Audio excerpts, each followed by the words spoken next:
Hello friend, સ્વાગત છે તમારું મારી ગુજરાતી રસોઈ ટિપ્સ ચેનલમાં। આજે આપણે બનાવીશું શરીરને ખૂબ જ ઠંડક આપતી તાંદરજાની ભાજી। આ વિડીયોમાં તાંદરજાની ભાજી બનાવવાની હું તમને નવી રીત બતાવવાની છું। તો મારી આ રીતથી તમે ઘરે એકવાર જરૂરથી ટ્રાય કરજો। એકદમ સ્વાદિષ્ટ ભાજી બનતી હોય છે અને ઘણા લોકોએ સાંભળ્યું જ હશે કે અહીંયા કૃષ્ણ ભગવાનની પણ આ ભાજી ફેવરેટ હતી।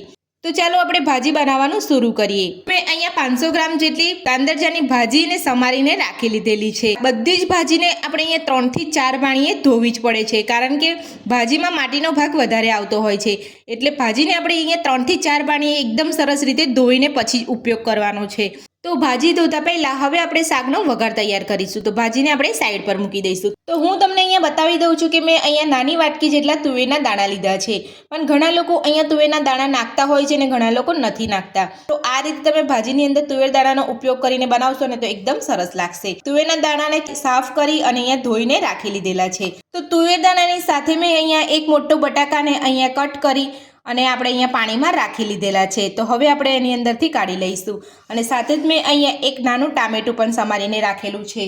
1 ચમચી આપણે અહીંયા લસણની પેસ્ટ લીધી છે। જો તમે આદુ લસણ મરચાંની પેસ્ટ લેવા માંગતા હોય તો એ પણ લઈ શકો છો, પણ તમે આ રીતે લસણ એકલાની સાથે બનાવશો ને તો તમારી ભાજી એકદમ સ્વાદિષ્ટ બનશે અને ખાવાની તો ખૂબ જ મજા આવશે। તો શાકનો વઘાર કરવા માટે મેં અહીંયા ગેસ ઉપર એક કઢાઈ મૂકી છે। કઢાઈની અંદર હું અહીંયા 3 મોટી ચમચી જેટલું તેલ ઉમેરીશ।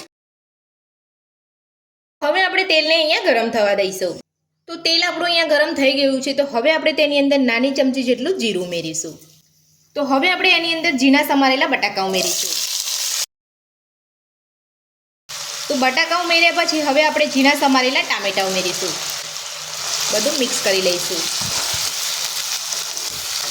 તો આપણે અહીંયા લસણની પેસ્ટ અહીંયા બનાવીને રાખી છે, પણ આપણે અહીંયા પહેલાં નથી ઉમેરી। અહીંયા થોડા ટામેટા અને બટાકા અહીંયા કૂક થઈ જાય ત્યારબાદ આપણે અહીંયા લસણની પેસ્ટ ઉમેરીશું। જો તમે અહીંયા લસણની પેસ્ટ જલ્દી ઉમેરી દેશો તો લસણની પેસ્ટ નીચે ચોંટી જશે, એના લીધે તમારી લસણની પેસ્ટ જે છે એ બળી જશે અને સ્વાદમાં પણ સારું નહીં લાગે। એટલે અહીંયા થોડા કૂક થઈ જાય ત્યારબાદ આપણે લસણની પેસ્ટ ઉમેરીશું અને સરસ એને પણ સાતરી લઈશું।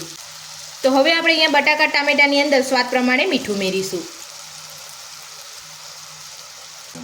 નાની અડધી ચમચી હળદર પાવડર ઉમેરીશું અને સાથે જ આપણે અહીંયા તુવેર દાણા પણ ઉમેરી દઈશું અને બધું જ મિક્સ કરી લઈશું।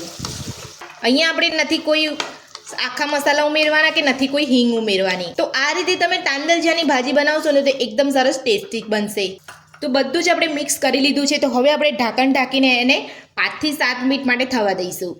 તો હવે આપણે જે સાઈડમાં ભાજી રાખી હતી એને 3 થી 4 પાણીએ ધોઈ લઈશું। તો ભાજીને આપણે 3 થી 4 પાણીએ ધોઈ લીધી છે અને બીજી બાજુ ગેસ ઉપર આપણે 5 થી 7 મિનિટ જેટલો સમય થઈ ગયો છે। તો હવે આપણે શાકને ચેક કરી લઈશું।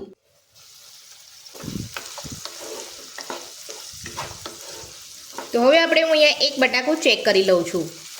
તો એકદમ આસાનીથી અહીંયા તૂટી જાય છે, એટલે અહીંયા 70 થી 80% જેટલું બટાકો કૂક થઈ ગયું છે। દાણાને અહીંયા થોડી વાર લાગતી હોય છે। તો હવે આપણે એની અંદર લસણની પેસ્ટ ઉમેરી દઈશું। તો લસણની પેસ્ટ ઉમેરી અને આપણે અહીંયા ફૂલ ગેસ ઉપર બધું સરસ રીતે મિક્સ કરી લઈશું। તો આપણે અહીંયા જે લસણની પેસ્ટ ઉમેરી છે એકદમ સરસ રીતે અહીંયા કૂક થઈ જાય અને જે એનો કાચો સ્વાદ હોય તે પણ અહીંયા સરસ રીતે સતડાઈ જાય। તો ફૂલ ગેસ ઉપર લસણની પેસ્ટ ઉમેરી અને 2 મિનિટ જેટલું આપણે અહીંયા સાતરી લેવાનું છે। તો 2 મિનિટ જેટલું આપણે લસણની પેસ્ટને સાતરી લીધી છે। તો હવે આપણે એમાં બાકીના મસાલા ઉમેરીશું। તો નાની અડધી ચમચી જેટલો ગરમ મસાલો ઉમેરીશું। તો નાની અડધી ચમચી ગરમ મસાલો ઉમેર્યા પછી 1 ચમચી આપણે અહીંયા મરચું ઉમેરીશું। જો તમે ભાજી અહીંયા તીખી ખાવા માંગતા હોય તો મરચાંનું પ્રમાણ તમારે અહીંયા વધારે રાખવાનું છે અને સાથે જ આપણે 1 નાની ચમચી જેટલું ધાણા જીરું પાવડર ઉમેરીશું। બસ આટલા જ મસાલા ઉમેરવાના છે। ખૂબ જ ઓછા મસાલાની અંદર એકદમ સ્વાદિષ્ટ ભાજી તમારી બનીને તૈયાર થશે। તો મસાલા ઉમેરીને આપણે અહીંયા બધું સરસ રીતે મિક્સ કરી લીધું છે। તો હવે આપણે એની અંદર જે ધોઈને ભાજી રાખી હતી એ આપણે ઉમેરી દઈશું। તો આ રીતે ભાજીને ઉમેર્યા પછી આપણે અહીંયા બધું મિક્સ નથી કરવાનું। તો હવે આપણે એને 3 થી 4 મિનિટ માટે ઢાંકીને થવા દઈશું। તો 3 થી 4 મિનિટ જેટલો સમય થઈ ગયો છે। તો હવે આપણે ભાજીને ચેક કરી લઈશું। તો હવે આપણે ભાજી સાથે બધું સરસ મિક્સ કરી લઈશું। તો ભાજીને અહીંયા કૂક થતાં વધારે સમય નથી લાગતો, એટલે આ રીતે આપણે અહીંયા ભાજીને ઉપર રાખવાની છે અને જે તુવેર દાણા ઉમેર્યા છે એ અહીંયા ફટાફટ કૂક થઈ જાય એના માટે આપણે અહીંયા ભાજીને ઉપર જ મૂકી છે. તો ભાજીને આપણે અહીંયા સરસ રીતે મિક્સ કરી લીધી છે. તો હવે આપણે ફરીથી એને 3 થી 4 મિનિટ માટે ઢાંકીને થવા દઈશું. તો 3 થી 4 મિનિટ થઈ ગઈ છે. તો હવે આપણે ભાજીને ચેક કરી લઈશું અને બધું જ આપણે અહીંયા મિક્સ કરી લઈશું. તો ભાજી પણ આપણી અહીંયા કૂક થઈ ગઈ છે અને તુવેર દાણા પણ આપણે અહીંયા સરસ કૂક થઈ ગયા છે. તો હું તમને અહીંયા તુવેરનો દાણો એક લઈને બતાવી દઉં છું. તો આ રીતે તમે તુવેર દાણા ઉમેરશો તો તમારો દાણા એકદમ સરસ રીતે કૂક થઈ જશે.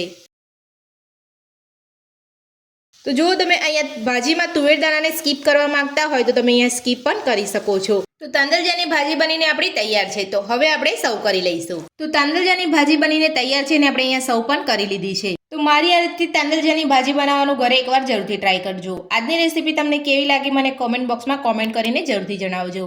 રેસીપી પસંદ આવી હોય તો વિડીયોને લાઇક કરજો, ચેનલને સબસ્ક્રાઇબ કરજો, તમારા મિત્રોને જરૂરથી શેર કરજો. Thank you.